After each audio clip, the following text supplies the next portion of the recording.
ayağa dur ki ana yurdun ürəyinə toxunacaq. Gəlin birlikdə Azərbaycanın qədim tarixinə səyahət edəcəyik. Yurdum yuvam məskənim sən Azərbaycanım, anam doğma vətənim sən Azərbaycanım. Yurdum yuvam məskənim sən Azərbaycanım, anam doğma vətənim sən Azərbaycanım.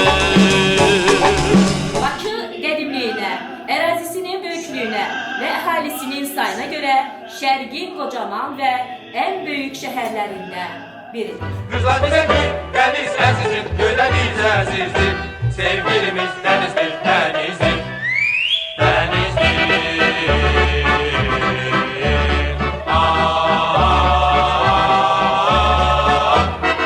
Azərbaycan xalqının təsərrüfat həyatında üzümçülük mühüm rol oynamışdır.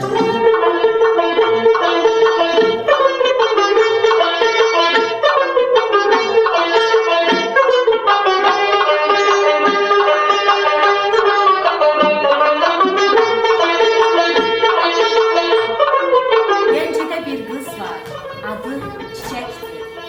Güneşə sən çıxma, mən işqimdir. La la la, la la la, la la la, la la la, la la la, la la la, la la la, la la la.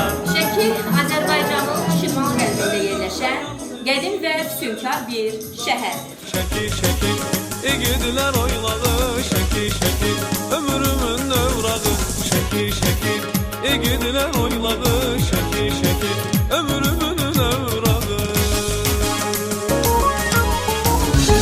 Bu gözəl yurduma ilk bahar gəlir, ən şirin, ən gözəl arzular gəlir. Bu gözəl yurduma ilk bahar gəlir, ən şirin, ən gözəl arzular gəlir. Təbiət əlində xonçalar gəlir, Novruz bayramınız mübarək olsun. Təbiət əlində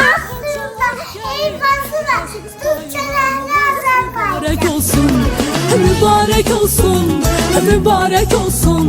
Novruz bayramınız mübarək olsun, mübarək olsun, mübarək olsun. Əziz bayramımız mübarək olsun. Səməni gözəli idiyəm yana, xoş ətir yayılır bu şirin cana.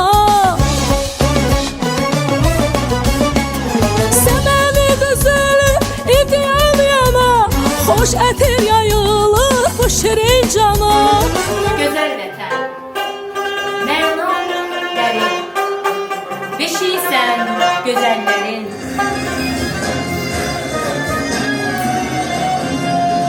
Milletimiz hak yolcusu, hakkımızı gören değil, bayramımız müstahilidir. Yükseldi sen elen değil. Bu bayramda ölmem. Çəfiqə Axundova, Amalya Fərnahova, Məqsəti Gəncəli, Arəsdə Baxışova, Xurşudbanu Natəba, Nəsibə Zeynalova, Ayna Sultanova, Hökümə Əliyeva, Zeynəb Xanlarova, Sara.